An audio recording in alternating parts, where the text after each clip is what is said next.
Welcome to the Deep Dive. We're here to take a massive, overwhelming pile of sources and distill it into sharp, actionable knowledge that you can use, well, right away. And today's mission is all about tackling that one universal challenge. The moment someone looks at you and says, "Tell me about yourself." It's the question that sounds so simple, right? But I mean, internally, it just triggers chaos. Your brain instantly starts scrolling through your entire life. Oh, everything.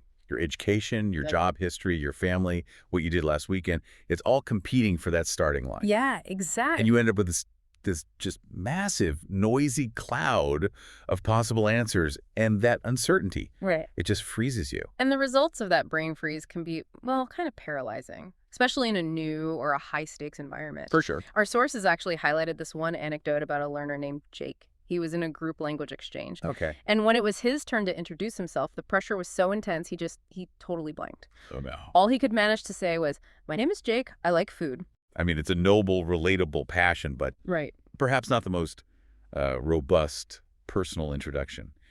And that story, it just underscores why preparation isn't just helpful, it's critical. It really is. You need a clear, simple, sort of pre-prepared script that's tailored to the context so you can sound confident, you can sound coherent, even when the nerves hit. Because it's not just for job interviews, is it?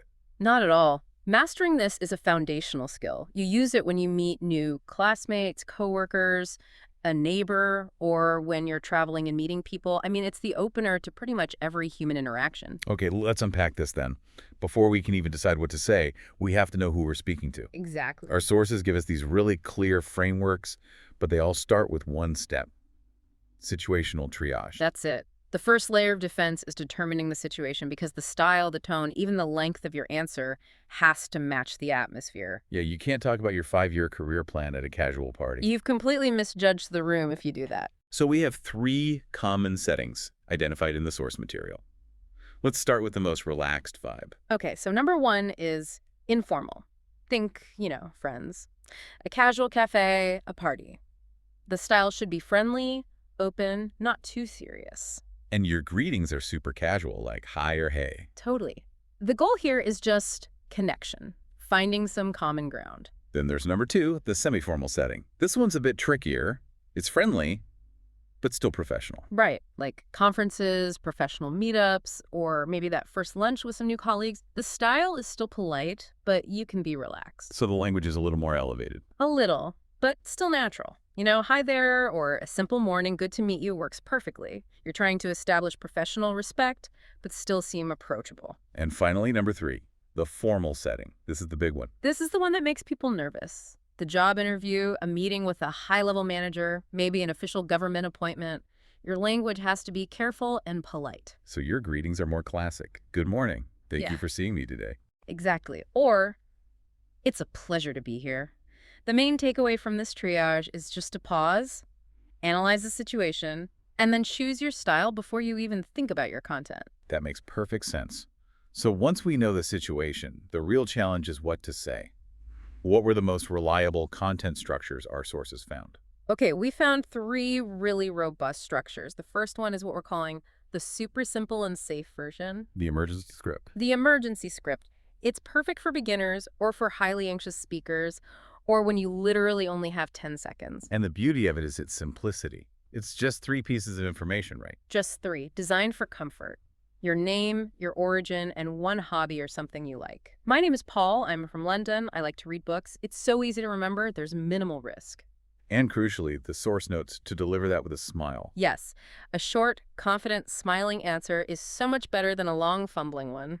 Absolutely. Okay, let's move up a level of complexity. What structure works best for, say, a professional overview that gives a real sense of where you're going? That would be the classic plan. This one is absolute gold for networking or first day on the job introductions. It uses a clear 3-part narrative structure: present, past, and future. So it turns a list of facts into a story. It turns it into a trajectory, a career story. Let's break that down. So the present is what you're doing right now. Right.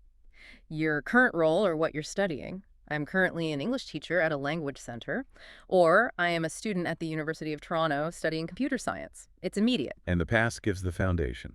And this isn't your childhood, right? It's the immediate background that brought you here. Exactly. For instance, I initially studied literature at university, and then I spent a few years working in a library before transitioning to teaching.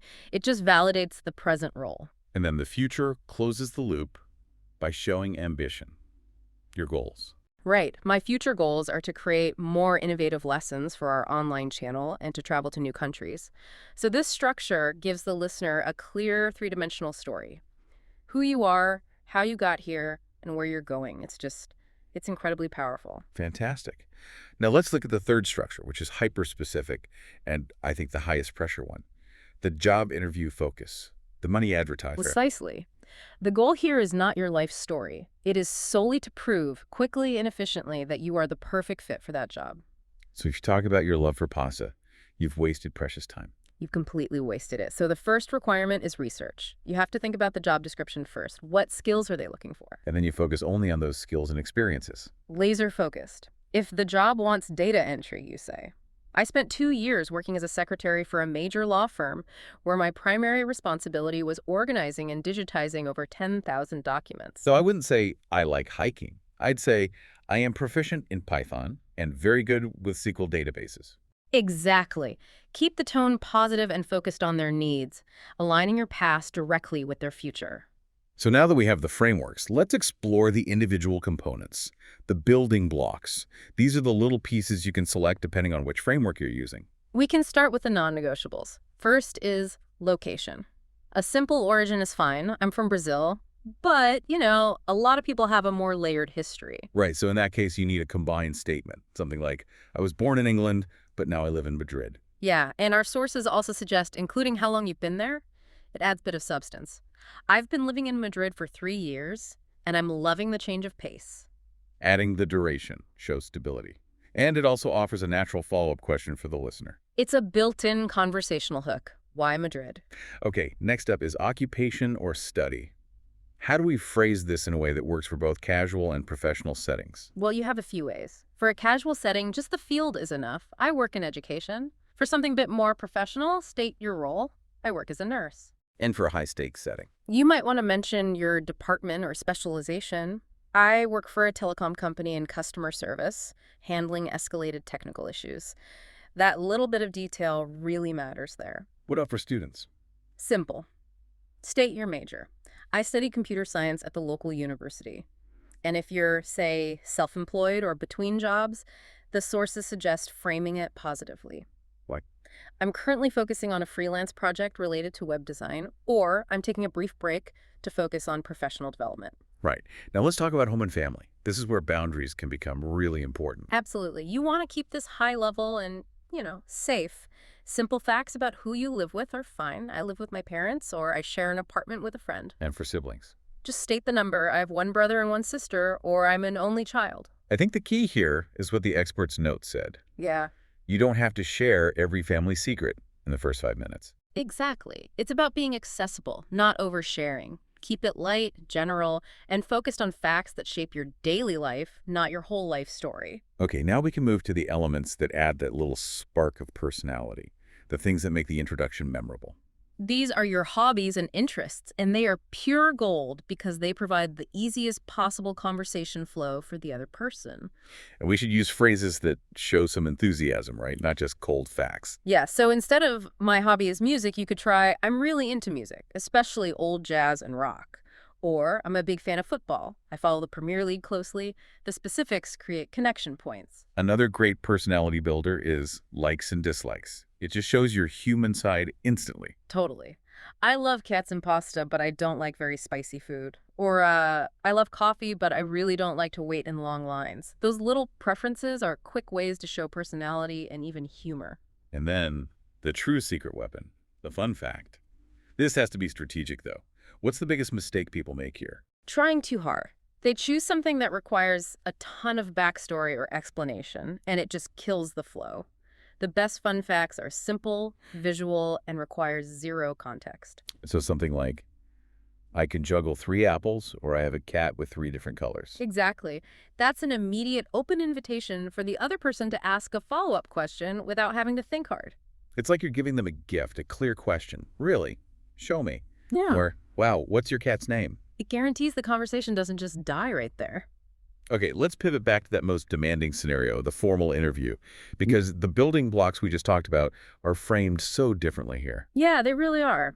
Our sources give a great example of a formal answer structure from a candidate named Jennifer Hudson. It perfectly shows how you select only the most professional blocks. Her structure was greeting, name, location, then educational progress, and then very specific work experience.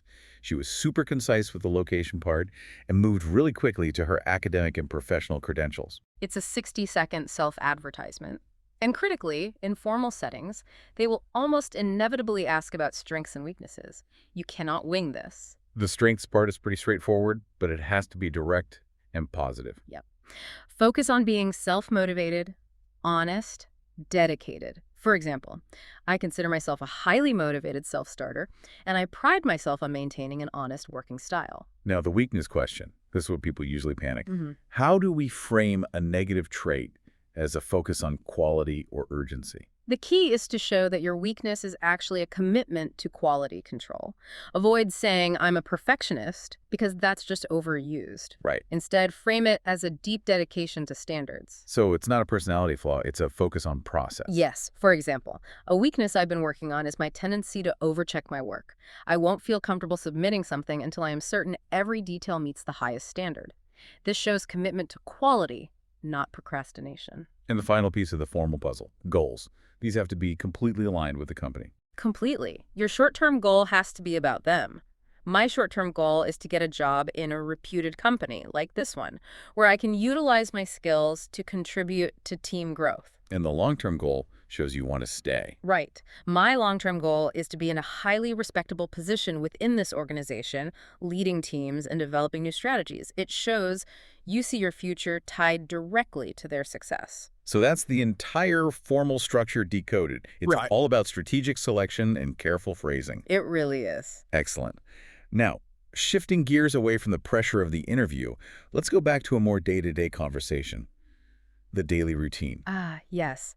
Teachers or new colleagues often ask about this. It's a fantastic module for learners because it lets you show flow and use critical transition words. The goal isn't every minute detail, right? It's the rhythm of your life. Exactly. So you want to focus on sequencing. Start with the basics and use time markers. On weekdays, I usually wake up at 7 a.m., then I have a quick breakfast. And here's where learners can really shine, by using sequencing adverbs. Yes. Link your actions.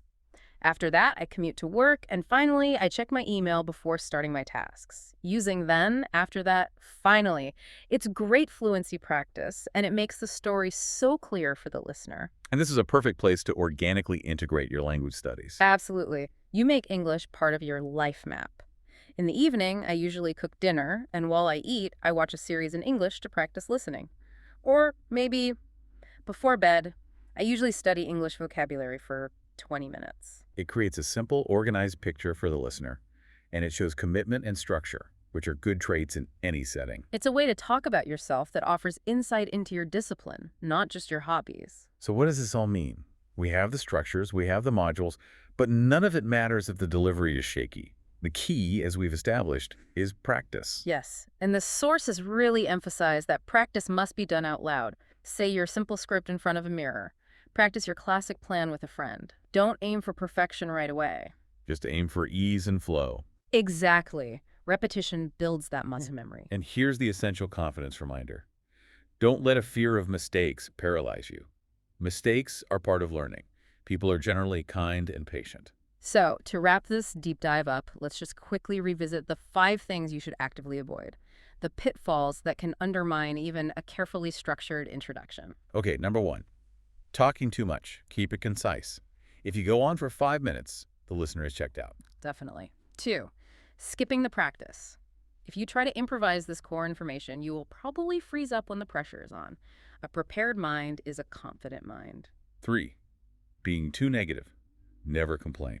Not about yourself, your life, your past jobs. The whole interaction has to stay positive and forward-looking. And 4, giving too much private information. Always maintain boundaries. Keep it general and appropriate for the situation. And finally, number 5, not thinking about the situation. This is the big strategic error. Always remember those 3 settings: informal, semi-formal, formal, and adjust your answer. Your 30-second casual chat is not your 90-second interview pitch. There are two different things. So this deep dive really shows that "tell me about yourself" isn't a scary question. It's a strategic invitation to share. We've given you the simple structure, the classic present, past, future narrative, and all the building blocks to create your own mini script. And here's the final thought for you to think about as you start crafting your own scripts. If your goal is a friendly connection, think strategically about the hobby or interest you choose to share. That one detail, your love for old rock music or adventure stories, should be chosen not just because it's true, but because it gives the other person the easiest, most interesting way to start a new conversation. So don't just list a fact. Give them a hook they can't resist biting. Give them that conversational gift, a fantastic way to view it. Indeed. Thank you for joining us for this deep dive into self-introduction strategy. Go out there, practice your script, and talk about yourself with confidence. We'll see you next time.